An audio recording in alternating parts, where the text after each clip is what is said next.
함께 기도하시겠습니다. 하나님 감사합니다. 한 주간의 삶을 주님의 은혜와 인도하심 가운데 살게 하시고 이렇게 다시 한 주를 마무리하며 주님 바라보며 하나님께 나아올 수 있도록 인도하여 주시니 참으로 감사드립니다. 하나님 아버지, 이 시간 말씀이 선포됩니다. 우리 모두의 마음을 붙들어 주시고 성령님께서 감동케 하여 주시고 한 사람 한 사람에게 주시는 한량없는 은혜를 부어 주셔서 이 시간 말씀을 통하여 주님의 뜻을 깨닫고 말씀을 통하여 새 힘을 얻는 우리 모두가 되게 하여 주옵소서.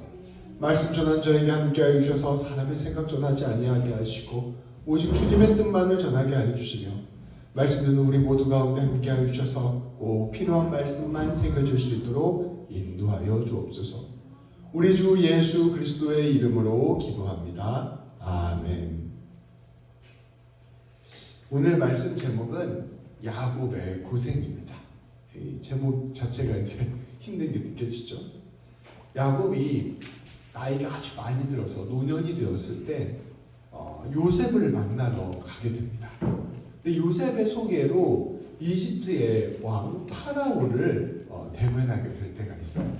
그때 이제 그 파라오를 만나게 됐을 때 야곱이 자기 소개를 합니다.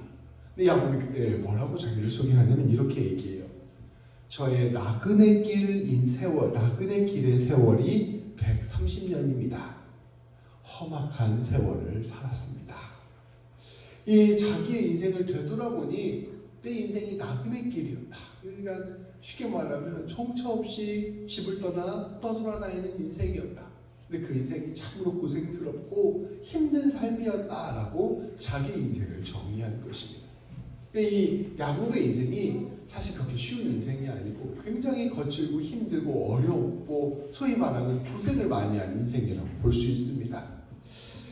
사실 저는 이렇게 다른 나라에서 의지할 곳이 없이 산다는 거다. 여기 그대로 나오잖아요. 의지할 곳 없이 산다는 것이 얼마나 힘든 것인지 얼마나 어려운 것인지를 감히 헤아릴 수가 없습니다.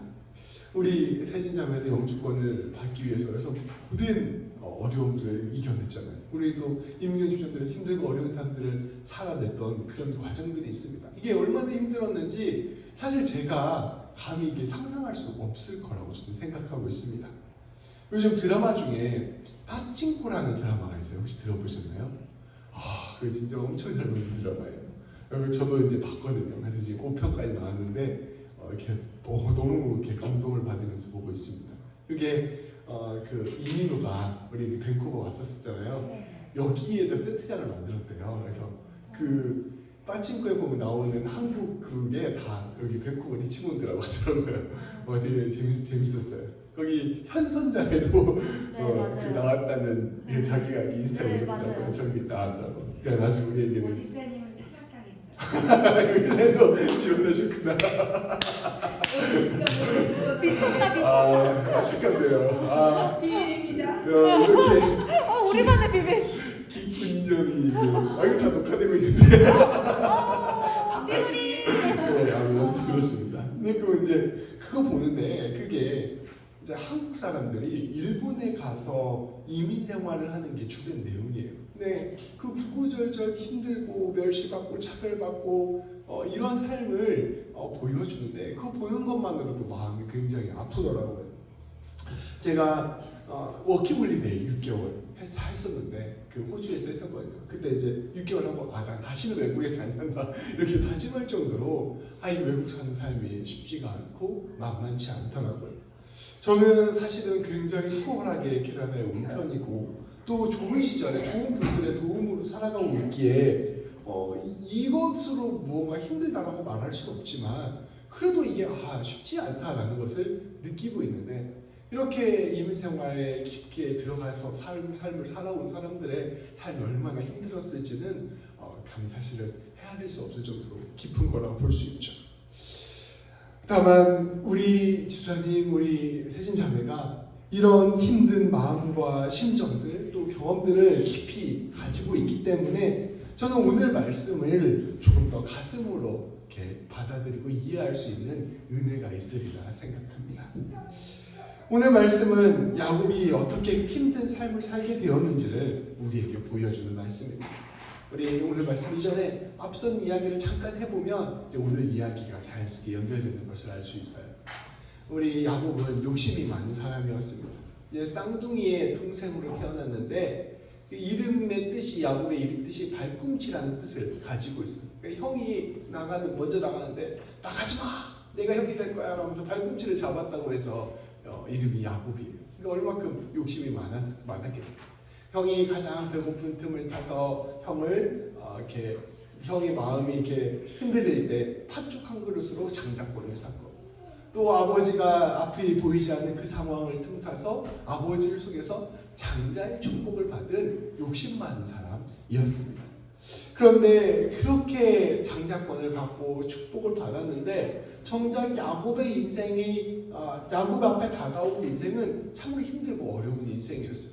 형에서는 나를 속이고 장자권을 받은 저 야곱을 아버지가 돌아가시면 반드시 죽이겠다라고 공공연하게 이야기하고 다녔습니다.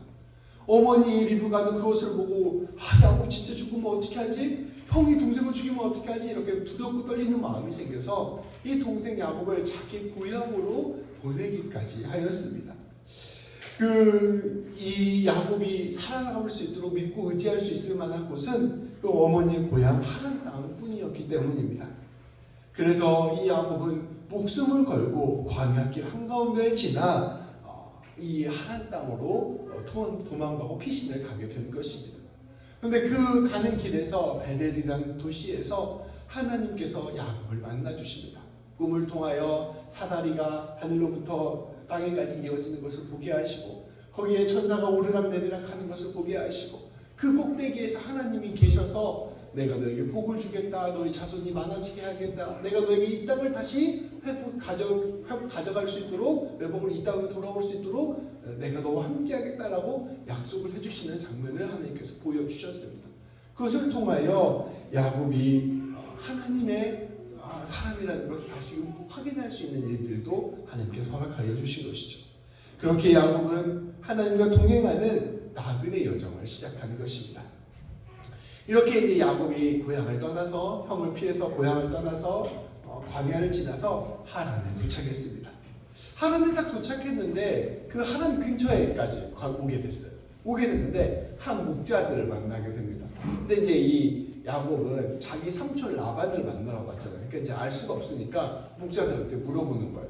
혹시 라반이라는 사람을 알고 있습니까? 라고 물어보았어요. 근데 이 목자들이 알다마다 내가 그 라반 잘 알고 그 집 가족도 잘 알아. 좀 있으면 그들이 올지도 올 거야. 라고 이야기를 해줍니다. 그 시간이 지나서 얼마 지나지 않아 라헬, 이 삼촌 외삼촌 라반의 딸이었던 라헬이 이렇게 양을 치고 다가오는 것을 볼 수 있습니다. 우리 아까 본 그림이 그 라헬을 만나는 장면입니다. 이제 이 라헬을 보자마자 야곱이 펑펑 웁니다. 왜냐면 얼마나 고생을 했어요. 나 이제 거의 목숨을 걸고 혼자 왔는데 이제 가족을 만났으니 나는 이제 살았다. 그 안도감에 펑펑 울면서 이제 가서 안고 뽀뽀하고 막 난리를 벌써 칩니다. 이제 이 라헬은 이제 아버지 라반을 찾아가서 야곱이 찾아왔다는 것을 이야기하게 되고, 자연스럽게 이제 야곱은 라반의 집에서 머물게 되었습니다.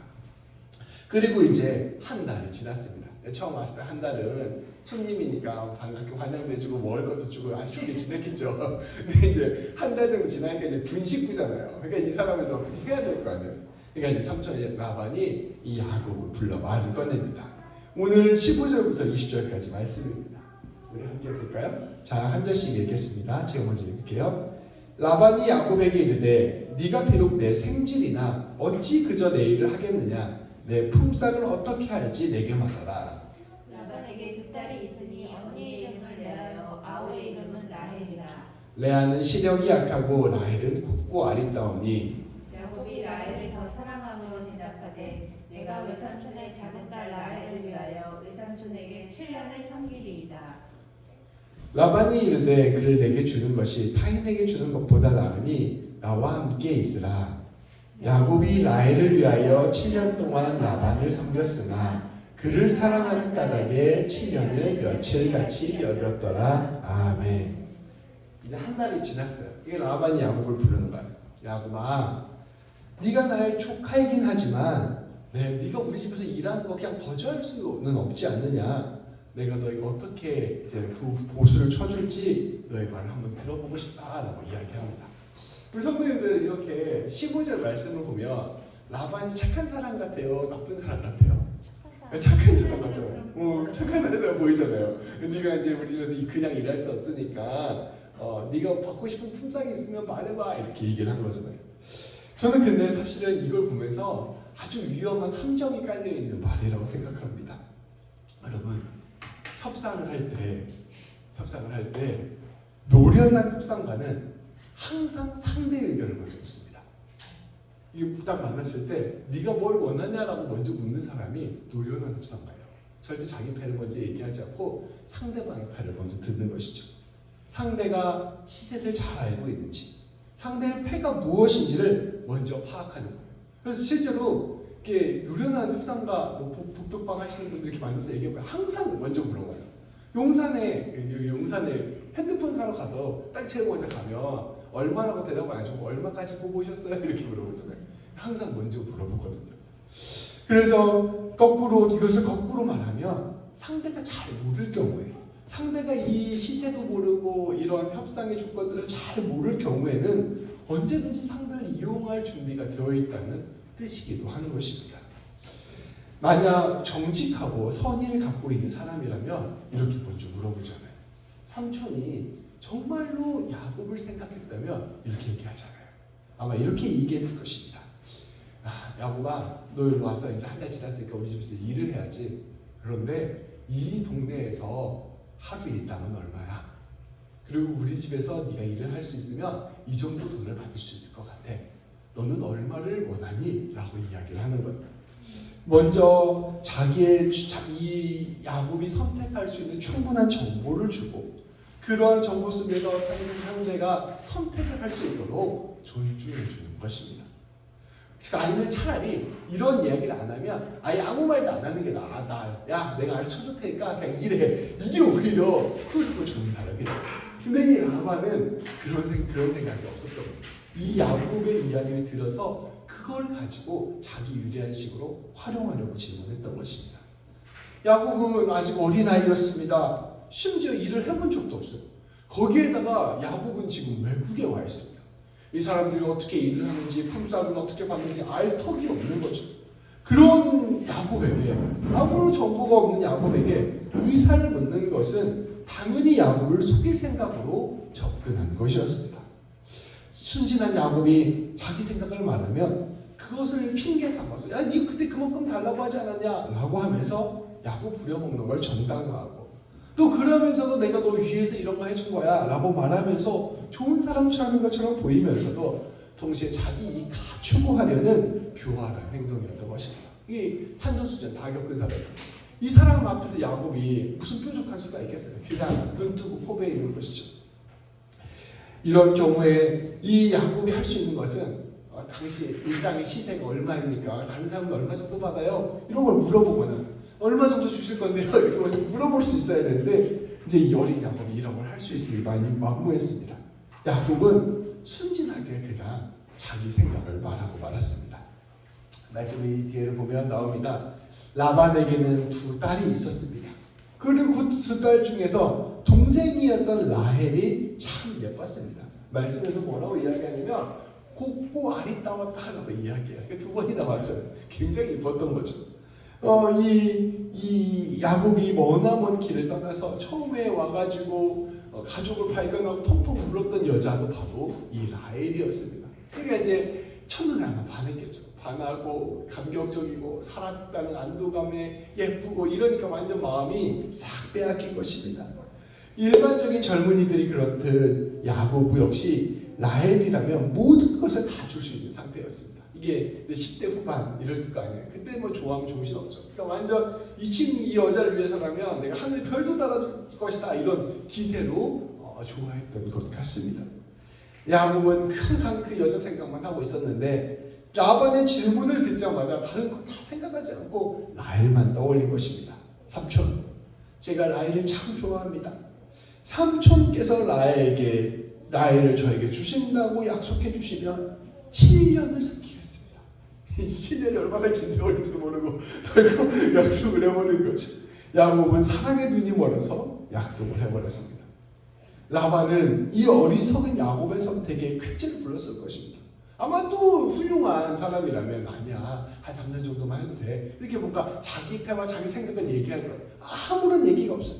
그냥 라반은 야곱을 지켜세우는 척하면서 그 약속을 받아주었습니다. 칭찬은 하는데 이게 독이 든 칭찬이에요. 그래 다른 사람 주는 것보다 너 주는 게 낫지. 야 너라면은 내 사이 3일만 하다. 그래 너 아주 좋은 생각을 했다. 그러면서 네 의견을 받아들인다라고 하면서 야곱을 위해주는 척하면서 7년 동안 일을 시키는 머슴처럼 삼아버린 것입니다. 이 라반은 처음부터 끝까지 자기의 계산을 밝히지 않았습니다. 야곱에게 무엇을 주겠다 제시하지도 않았습니다. 야곱이 어리석은 선택을 하는 것을 보며 속으로 기뻐하며 그를 부려먹기로 결정한 것이었습니다. 야곱은 이러한 계산을 전혀 하지 못했습니다. 그저 사랑에 빠진 어린 청년에 불과했습니다. 말씀은 야곱이 라헬을 얻기 위하여 7년 동안이나 라반의 머슴살이와 같이 살았다라고 전하고 있습니다. 그런데 이 좋아하는 마음이 얼마나 뜨거웠던지 라헬을 사랑하는 까닭에 이것을 며칠과 같이 여겼다라고 이야기하고 있습니다. 항상 그 소망이 있잖아요. 7년 뒤에 내가 쟤랑 결혼한다. 이 소망을 가지고 하루하루가 기쁨이었단 말이에요. 7년을 기쁨으로 보내게 됩니다. 그래서 마침내 7년이 되었습니다. 그런데 라반은 자신의 교활한 수법을 다시 한번 사용하는 것을 봅니다. 21절부터 30절까지 말씀입니다. 우리 이것도 다시 한번 같이 교독해서 읽도록 하겠습니다. 야곱이 라반에게 이르되 내 기한이 찼으니 내 아내를 내게 주소서. 내가 그에게 들어가겠나이다. 라반이 그곳 사람을 다 모아 잔치하고 저녁에 그의 딸 레아를 야곱에게로 데려가매 야곱이 그에게로 들어가니라. 라반이 또 그의 여종 실바를 그의 딸 레아에게 시녀로 주었더라. 야곱이 아침에 보니 레아라 라반에게 이르되 외삼촌이 어찌하여 내게 이같이 행하셨나이까? 내가 라헬을 위하여 외삼촌을 섬기지 아니하였나이까? 외삼촌이 나를 속이심은 어찌 됨이니까? 라반이 이르되 언니보다 아우를 먼저 주는 것은 우리 집안에서 하지 아니하는 바이다. 이를 위하여 7일을 채우라. 우리가 그도 내게 주리니 네가 또 나를 7년 동안 섬길지니라. 야곱이 그대로 하여 그 7일을 채우매 라반이 딸 라헬도 그에게 아내로 주고 라반이 또 그의 여종 비라를 그의 딸 라헬에게 주어 시녀가 되게 하매 야곱이 또한 라헬에게로 들어갔고 그가 레아보다 라헬을 더 사랑하여 다시 7년 동안 라반을 섬겼더라. 아멘. 야곱은 이제 삼촌 라반을 7년이 되어서 찾아갑니다. 당당하게 요구하는 것이죠. 내 아내를 내게 주십시오. 이제 벌써 자기 아내예요. 내 아내를 내게 주십시오. 내가 라헬과 결혼하겠습니다. 라고 선언합니다. 근데 라반은 이러한 야곱에 순순히 응해줍니다. 그래 결혼을 약속했으니까 결혼을 해야지. 그리고 사람들을 모아서 혼인 잔치를 열었습니다. 당시에는 잔치를 하면 술을 많이 먹었기에 아마도 야곱은 술에 잔뜩 취했을 것입니다. 저녁이 되자 라반은 야곱이 기다리는 침소에 라헬이 아닌 레아를 데리고 갔습니다. 그때 당시 당연히 전등도 없으니까 껌껌하고 또 야곱은 술에 많이 취했고 얼마나 기분이 좋았겠어요. 그런 상태니까 아무런 그 살인 분별이 없이 자기에게 들어온 여인이 레아라는 사실을 눈치채지 못했습니다. 그렇게 첫날 밤을 치르고 아침에 깨서 보니까 그제서야 자기에게 들어온 여인이 라헬이 아닌 레아라는 사실을 알게 되었습니다. 쉽게 말하면 사기 결혼을 당한 거예요. 야곱은 화가 잔뜩 났겠죠 당연히. 그리고 라반에게 따졌습니다. 삼촌 지금 뭐 하시는 겁니까? 왜 이런 일을 저지르시는 겁니까? 내가 레아를 얻기로 약속하고 그 약속대로 삼촌을 7년이나 섬기지 않았습니까? 왜 나를 속이신 것입니까? 라고 이야기하는 것이죠. 이렇게 우리가 사기치는 사람들을 만났을 때 그 사람들이 가져오는 수법이 내가 지금까지 몰랐던 법을 가져오는 경우가 많아요. 사실 이런 법이 더 있다. 네가 알지 못했던 이런 조건들이 더 있다. 그거를 보고 내가 당했구나라는 생각을 하게 되는 것이죠. 이 라반도 똑같은 수법을 썼어요. 야곱이 이렇게 항의하니까 라반은 눈 하나 깜짝하지 않습니다. 그리고 오히려 적반하장으로 뻔뻔하게 야곱에게 자신의 생각을 이야기합니다. 야, 이 동네 법이 그렇다. 큰 딸을 두고 작은 딸을 보낼 수가 없다. 그러니까 내가 레아를 너한테 주고 싶어도 법이 이런데 어떻게, 아니, 내가 너에게 라헬을 주고 싶어도 법이 이런데 어떻게 라헬을 줄 수 있겠느냐. 그래서 내가 어쩔 수 없이 레아를 너한테 먼저 보낸 거야. 그러니까 네가 일단 그 레아랑 7일 동안 쉬는 기간을 채우고 와. 그러면 그 이후에 내가 다시 라헬을 너에게 결혼시키게 해줄게. 대신 조건이 있다. 너가 어찌됐든 결과적으로 두 딸을 가져간 셈이니 7년 가지고 되겠니? 그러니까 앞에 7년은 레아를 위한 7년 인생 치고 이제 나를 위해서 7년 동안 더 일해다오. 이렇게 이제 이야기를 한 거죠. 근데 이렇게 얘기를 하니까 야곱이 별 수가 있습니까? 자기가 이제 라헬을 얻고 싶기도 하고 뭐 여기 아니면 지금 갈 데도 없고 그렇다고 집으로 돌아갈 수도 없고 그러니까 이제 울며 겨자 먹기 식으로 삼촌이 그렇게 말하는 것을 받아들일 수밖에 없었던 것이죠. 라반은 야곱의 약점을 정확히 알고 있었습니다. 이 나그네라는 게 필연적으로 어딘가 약점이 있는 사람들이에요. 이게 여기 원주민들, 토속민들은 원래 살았던 사람들은 그 사는 것 자체로 약점이 없는 거거든요. 근데 여기 나그네로 와서 살면 뭐 온갖 게 다 약점이에요. 약점이니까 근데 그런 거에 트집이 잡힐 수밖에 없고 그런 거에 이렇게 어려움을 겪을 수밖에 없게 되는 것이죠. 야곱 역시 아직 이 동네 세상 물정을 잘 모르고 이 지방의 풍습을 잘 몰랐습니다. 또한 야곱은 이 둘째 딸 라헬을 진정으로 사랑하고 있었습니다.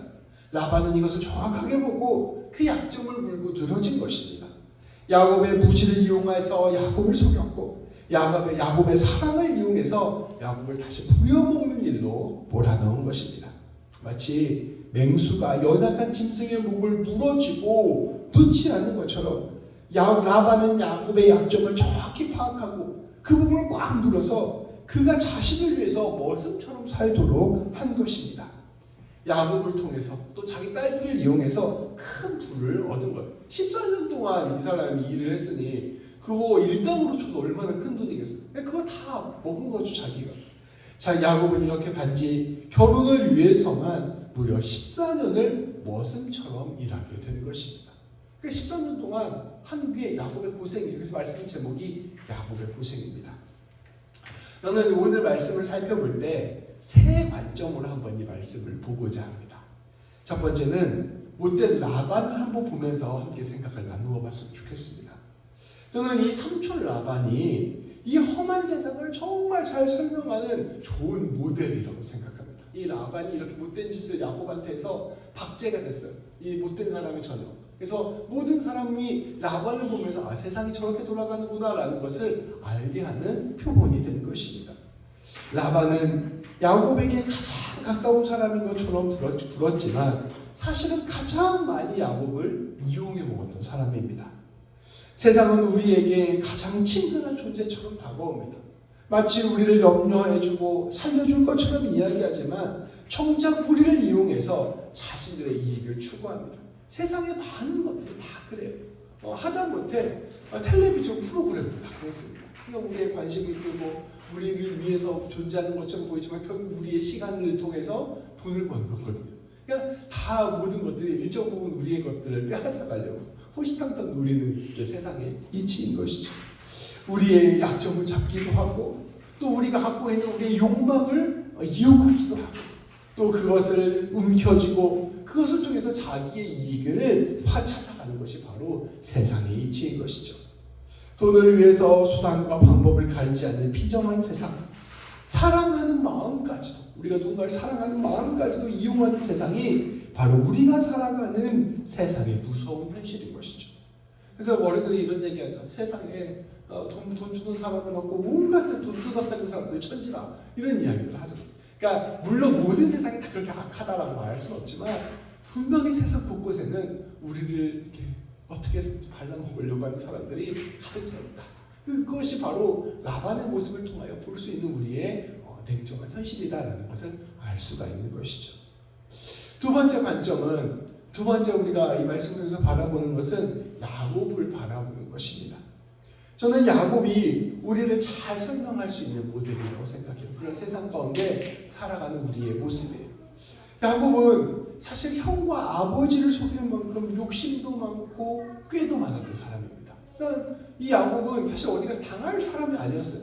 그런데도 이렇게 당하는 거예요. 오늘 말씀을 보면 앞서 나온 그 야곱이 맞나 싶을 정도로 바보 같은 선택을 계속합니다. 답답할 정도로 지혜가 없고 어리석은 선택을 계속하는 것을 볼 수 있습니다. 야곱이 이처럼 잘못된 선택을 했던 가장 큰 이유는 일단은 라헬을 얻으려는 욕심 때문에 마음이 완전히 빼앗겨버린 게 있습니다. 그러니까 이거에 마음이 빼앗겨버리니까 다른 것들을 계산하지 못하게 된 것이죠. 그런데 또 다른 굉장히 중요한 이유가 하나가 있는데 야곱이 처해져 있는 절박한 상황 때문이기도 합니다. 사람이 몰려있고 상황이 어려워지면 크고 넓게 생각하는 법을 잃어버립니다. 이게 사람이 이렇게 몰려있고 이거밖에 생각할 수가 없고 내가 이거 해야지 살아남을 수 있으면 사실은 뭐 크게 생각하고 협상을 하고 이런 것들이 다 굉장히 먼 이야기처럼 느껴지게 될 수밖에 없어요. 그러니까 당연히 아무리 똑똑한 야곱이라 하더라도 이 라헬 안에 들어가서 살아가야 하는 것이 운명이 되어버리니 뭐 별다른 부족할 수가 없는 거죠. 그래서 삼촌이 일하라면 일하고 돈 벌려면 돈 벌고 준다고 약속하면 아이고 그건 그런가 보다 믿고 이게 이제 야곱의 모습이었던 것이죠. 집으로 돌아갈 수 없고 어쩔 수 없이 삼촌에게 의지해야만 하는 상황, 믿고 들을 만한 이야기가 삼촌밖에 없는 상황 속에서 결국 시야가 좁아지고 선택할 수 없는 여유도 없어져서 이러한 결과를 가져오게 된 것입니다. 그렇게 야곱은 자기 마음의 유일한 소망인 레아만을 바라보게 되었고 결국 14년이라는 긴 세월 노동의 굴레에서 빠져나올 수 없게 된 것입니다. 제가 친한 형 중에 그 지역 개발, 그냥 그 국제 개발이라고 하는데요. 그 어려운 나라에 가서 그 사람들을 돌봐주는 일을 전문적으로 하는 일을 하는 그 선배가 있어요. 그러니까 대학에서 강의도 하고 실제 아프리카에 가서 돕기도 하고. 근데 이제 그 사람들이 그 국제 개발을 하면서 그 사용하는 이론 중에서 굉장히 중요한 이론이 있는데 뭐냐면 그 자기가 돕는 사람들에게 자유를 주는 게 최종 목표라는 거예요. 그러니까 내가 아프리카에 가서 누군가를 도우면 그 사람들한테 자유를 주는 게 최종 목표라는 거죠. 근데 이 자유가 뭐냐면 선택할 수 있는 자유라는 거예요. 그러니까 자기가 뭐 특별한 그러니까 우리가 무슨 수련 이런 게 아니라 내 인생에서 이것을 선택할까 저것을 선택할까 선택할 수 있는 마음의 여유, 선택할 수 있는 여지를 주는 게 최종 목표라는 거예요. 그게 있어야 사람이 사람답게 산다는 거죠. 근데 이 야곱이 그런 게 없었던 거예요. 선택할 수 있는 여지가 없으니까 결국 이런 길을 계속 가게 되는 것이죠. 그래서 그 선택할 수 있는 자유를 위해서 크게 세 가지를 하는 거예요. 건강을 챙겨주고, 그 다음에 교육을 시켜주고, 세 번째는 소득을 주고. 이 세 가지가 있어야 사람이 무언가 다른 선택을 할 수 있다고 하더라고요. 그러니까 이런 것들을 활용하는 것이 이제 그분이 주로 이제 가서 하는 일들인데 마찬가지로 이 야곱에게도 이러한 것들이 필요했던 것이죠. 그런데 이제 우리가 이 야곱의 그 안타까운 상황 그리고 이 라반의 못된 상황 이 두 가지만 볼 것이 아니라 그것을 넘어서는 또 하나의 상황 관점이 있습니다. 그것은 바로 이때 하나님께서 무엇을 하셨는가를 바라보는 관점입니다. 우리가 말씀을 읽으면서 한번 살펴볼 것이 있습니다. 놀라운 점 하나가 있는데 무려 이 14년의 세월이 가는 동안 하나님께서 아무런 말씀도 하시지 않고 아무런 행동도 하지 않으신다는 것입니다. 하나님께서 베델에서 다 축복해 주시겠다고 말씀하셨는데 이 야곱이 꼼짝달싹 없이 이 라반의 집에서 14년 동안 계속 개고생을 하고 있는데 하나님이 아무것도 안 해요. 이 말씀도 안 하시고 일도 안 하시고 그냥 말 그대로 침묵, 하나님이 없는 이야기가 30절까지 진행이 됩니다. 이 14년 동안 이 두 사람의 삶은 명백하게 세속적인 삶이었습니다. 야곱은 그러면 하나님이 도와주시지 않는다고 또 하나님을 찾고 하나님께 부르짖고 이런 것도 아니에요. 그냥 계속 나의 말을 바라보면서 죽도록 고생만 하고 있습니다. 근데 삼촌은 또 이 야곱을 이용해서 승승장구하는 것처럼 보이는 것이죠. 그런데 이때 하나님께서 아무런 일도 하지 않는 것처럼 보이는 것이죠. 바로 베델에서 만난 하나님이 너무도 이제는 멀리 떨어진 하나님, 이제는 기억조차 희미한 하나님이 되어가고 있는 것입니다. 14년의 간의 말씀을 보면 하나님께서 야곱에게 말씀하셨던 그 축복과 은혜가 도대체 어느 자리에서 드러나는지 전혀 보이지 않는 것이 바로 오늘 말씀의 내용입니다. 그러나 오늘 말씀 뒤로 넘어가 보면 이 14년의 기간 동안 하나님께서 일하셨다는 것을 알 수 있게 됩니다. 우리가 인생을 살아갈 때 어두운 터널과 같은 순간들이 있고 아무 하나님이 일하시지 않는 것처럼 보일 때도 있고 저 못된 사람들 승승장구하는 것처럼 보이는데 나는 계속 말려가면서 고통스러워하는 상황들이 있는데 도대체 하나님께서 기도도 하나도 안 들어주시고 아무 일도 안 하는 것처럼 보일 때가 있다는 것이죠. 이 14년이 딱 그런 시절이었어요. 그런데 더 시간이 지나고 보면 그 시간 가운데 하나님께서 열심히 일하시고 있다는 것을 깨달을 수 있게 되는 것입니다. 비록 라반은 자기 욕심을 추구하는 삶을 살고 야곱도 하나님도 찾지 않는 어리석고 고단한 삶을 살고 있었지만 하나님께서는 이 가운데에서 열심히 일하시고 계셨던 것입니다. 사람이 망쳐놓은 그 많은 것들을 하나님이 일하시는 도구로 만들어가고 계시는 것이 바로 오늘 말씀의 내용인 것이죠. 비록 사람의 욕망과 어리석음으로 빚어진 관계였어요. 라헬의 입장에서는 어차피 라반의 입장에서는 어차피 둘째 딸은 시집 잘 갈 수 있는데 첫째 딸은 쉽지 않은 거 보니까 둘 다 야곱한테 맡기자. 그리고 나는 그 대가로 야곱의 노동력을 철저히 뽑아먹자. 이런 생각으로 아마 줬을 거예요. 그런데 이러한 상황을 통해서 야곱이 얻게 된 레아와 라헬 또 그들이 얻었던 각각의 시녀였던 실바와 비라를 통하여 하나님께서는 이스라엘 백성들의 뿌리를 준비하고 계셨던 것입니다. 하나님께서 그 사다리에서 축복을 하시면서 내가 너에게 복을 주고 네 자손이 모리알같이 다시 풍성하게 많아지고 네가 가나안 땅으로 돌아오게 될 거다라고 약속을 하셨어요. 근데 그 약속이 어떻게 이루어지느냐? 이러한 과정을 통해서 야곱이 4명의 아내를 갖게 되고 이 4명을 통하여 12명의 아들들을 낳게 됩니다. 그 12명의 아들들이 풍성한 자손이 되는 시작점이 돼요. 또 더 나아가서 그 12명의 아들들이 훗날 이스라엘 땅을 차지하는 12지파의 뿌리가 되는 것입니다.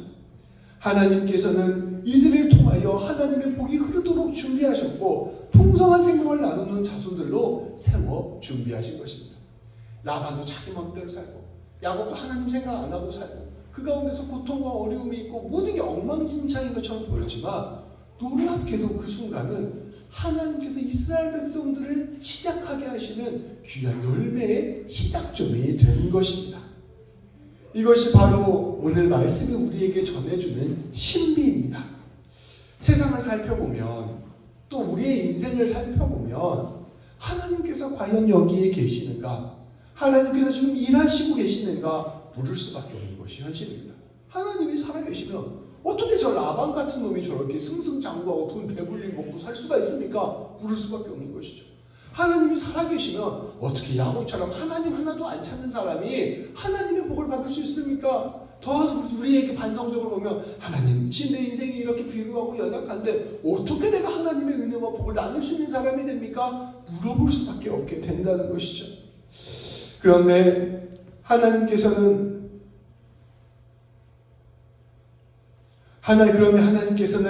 이처럼 세상이 참으로 악할 때 또 우리가 하나님을 바라보지 않고 있을 때 모든 것이 엉망진창처럼 보이고 모든 것이 망한 것 같고 하나님의 일이라고는 아무것도 보이지 않을 때 그때에도 하나님은 놀랍게 하나님의 복과 은혜를 흘려보내시는 것입니다.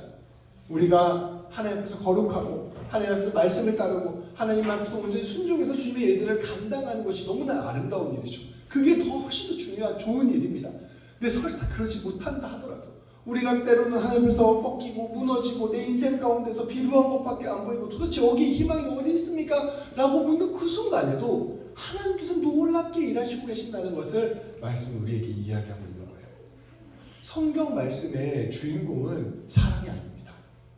아브라함도 아니고 이삭도 아니고 야곱도 아니고 요셉도 아니에요. 성경 말씀의 주인공은 하나님입니다. 그 하나님이 오늘도 우리 인생 가운데 함께 하신다고 말씀하시는 것이 바로 성경이 우리에게 전해주고 있는 것이죠. 이 놀라운 신비가 우리로 하여금 세상과 불의를 정당화하고 우리의 헛된 욕망과 하나님을 찾지 않는 죄악을 합리화하는 데에서 이용돼서 안 됩니다. 어차피 하나님이 일하시니까 그냥 개판으로 살아도 되네요. 이걸 이야기하는 게 아니에요. 이러한 삶 마음을 갖고 있다면 하나님께서는 명백하게 책망하시고 심판하실 것입니다. 그러나 오늘 말씀은 우리에게 이렇게 이야기해주고 있는 것입니다. 하나님의 은혜와 복이 우리의 비참한 현실과 비루한 삶을 뚫고 또 지금도 도도하게 흐르고 있다라고 우리에게 선포하고 있는 것입니다. 오직 하나님께서 일하신다. 오직 하나님께서 이루신다. 오직 하나님께서 은혜와 복을 주신다. 하나님께서 이 모든 것들을 통하여 영광 받으신다. 장엄하게 선포하시는 것입니다. 하나님이 복 주시겠다 말씀하시고 결정하시면 복 주시는 겁니다. 하나님께서 열매를 맺으시겠다. 당신께서 약속하시고 그것을 이루시겠다 선포하시면 이루어지는 겁니다. 아무리 악한 사람이 자기 욕심대로 살고 아무리 하나님의 복을 받겠다고 맹세한 사람들이 개판으로 살아도 하나님께서 그걸 다 뚫고 지나셔서 사람을 변화시키고 하나님의 뜻을 드러내게 하셔서 놀라운 주의 일들을 이루신다는 것입니다. 우리는 그 하나님을 신뢰하는 것, 그것이 바로 신앙인의 모습이어야 한다는 것이죠. 성도 여러분, 우리가 이 하나님을 본다면, 이 하나님의 일하심을 신뢰한다면, 우리가 하나님의 자녀요, 우리 한 사람 한 사람이 하나님의 것이라는 것을 진실로 깨닫게 된다면, 우리는 어떠한 상황 속에서도 낙심하지 않고, 어떠한 상황 속에서도 기쁨과 평안을 누릴 수 있게 될 것입니다. 우리가 운전을 하다가 삶을 살다가 또 여러 가지 일들을 하다가 자기 이익만 챙기는 사람들이 있어요. 근데 그 사람들이 내 것을 빼앗아갔다고 느꼈을 때 참으로 마음이 막 흔들릴 때가 있어요. 부하가 치밀 때가 있어요. 그리고 어떻게 저런 사람들 때문에 내가 이렇게 피해를 받아야 되나 이런 것들로 고통스러워하고 힘들 때가 있는 것이죠. 그런데 우리가 오늘 말씀을 통해서 바라보는 것은 우리의 인생이 그런 사람들의 방해와 빼앗음으로 꺾이지 않는다는 것을 기억했으면 좋겠어요. 그런 사람들이 아무리 우리의 것을 빼앗아가도 그런 사람들이 아무리 뒤통수를 쳐도 우리 하나님께서는 반드시 우리 가운데 하나님의 복을 이루십니다. 때때로 우리가 연약함과 부족함 가운데 하나님을 찾지 못할 때도 있어요. 그래서 나 같은 게 무슨 하나님이 은혜를 받아 복을 받아 나는 하나님한테 저주받을 것 같아 이렇게 생각될 때가 있다 하더라도 그때도 절대로 하나님을 포기하지 마세요. 하나님이 반드시 우리의 인생 가운데 하나님의 뜻을 이루신다는 것을 굳게 신뢰하는 것이 오히려 우리의 삶을 하나님이 원하시는 삶으로 바꾸어가게 되는 것이죠. 세상이 우리를 속이고 우리의 것을 빼앗고 우리를 이용한다 하더라도 우리는 결코 망하지 않습니다. 때때로 우리가 잘못된 선택을 하고 때때가 우리가 하나님을 바라보지 못하고 때때로 우리가 무너진다 할지라도 우리는 절대로 망하지 않습니다. 우리가 우리의 시간을 허비한 것처럼 느끼고 우리가 아무것도 가진 것이 없는 것처럼 보여도 우리는 결코 망하지 않습니다. 왜냐하면 우리 하나님께서 하나님의 일을 하나님 스스로 이루시기 때문입니다. 그리고 그 일의 통로로 우리를 부르시기 때문입니다. 다시 한번 말씀드립니다. 우리의 죄와 나태함을 합리화하는 이야기가 아닙니다. 이 하나님의 장엄하고 놀라운 일하심을 깊이 경험한다면 우리는 더 이상 조급해하지 않고 두려워하거나 불안해하지 않고 기꺼이 하나님의 일하심에 기쁨으로 영광스럽게 참여하며 최선을 다하는 삶을 살게 되는 것입니다. 우리 아까 처음 시작할 때 그런 얘기를 했잖아요. 정말 의지할 게 하나도 없다. 이 광야에서 난 진짜 뭘 의지해야 되나. 그때 그래서 내가 아무것도 할 수 없을 때 그래서 실제로 아무것도 못하고 있을 때 그때 하나님이 일하시고 계신다는 것입니다. 그래서 우리가 아무것도 한 것도 없는데 하나님께서 아무것도 없는 것에서 놀라운 열매를 맺으시는 것을 우리를 통하여 이루어 가신다는 것입니다. 귀한 성도 여러분, 우리 인생을 주관하시고 역사를 이끄시는 하나님을 깊이 묵상합시다. 그리고 그 하나님이 우리를 복으로 불러주셨다는 것, 하나님의 일하심의 통로로 삼으셨다는 것이 얼마나 놀라운 일인지를 다시 한번 깊이 생각해 봅시다. 오직 은혜, 무엇으로도 형용할 수 없는 그 은혜가 우리에게 임한 것입니다. 그 은혜를 진실로 깨닫고 그 은혜 안에서 기쁨과 평안을 누리며 담대하게 살아가는 우리 모두가 되기를 주님의 이름으로 축복합니다. 기도하시겠습니다.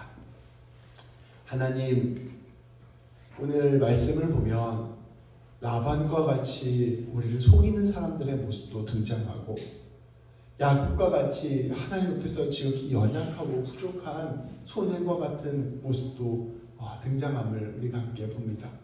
이 가운데서 어떻게 하나님의 뜻이 이루어지고 이 가운데서 어떻게 하나님의 복이 이루어지나 물을 수밖에 없는 상황을 말씀을 통하여 보게 됩니다. 하나님, 그러나 이러한 상황 가운데서도 하나님께서는 보이지 않게 일하시고 계셨고 이러한 상황 가운데서도 하나님께서는 복을 이루어가고 계셨고 이러한 상황 가운데서도 하나님께서는 하나님의 일들을 이루어가고 계셨음을 우리가 믿음의 눈으로 바라보게 됩니다. 하나님, 우리의 인생 가운데 이처럼 신비로 일하시는 그 하나님, 우리가 깊이 깨닫게 하여 주옵소서. 하나님이 우리의 인생을 통하여 놀랍게 주의 일들을 이루어 가시고 우리의 인생을 통하여 놀라운 하나님의 열매들을 맺어가고 계시며 우리의 인생들을 통하여 주께서 영광 받으시고 계심을 깊이 깨닫게 하여 주시고 이 하나님 신뢰하며 오직 하나님께 주시는 기쁨과 평안함으로 하루하루 살아가는 우리 모두가 될 수 있도록 인도하여 주옵소서. 우리 주님 예수님의 이름으로 기도합니다. 아멘.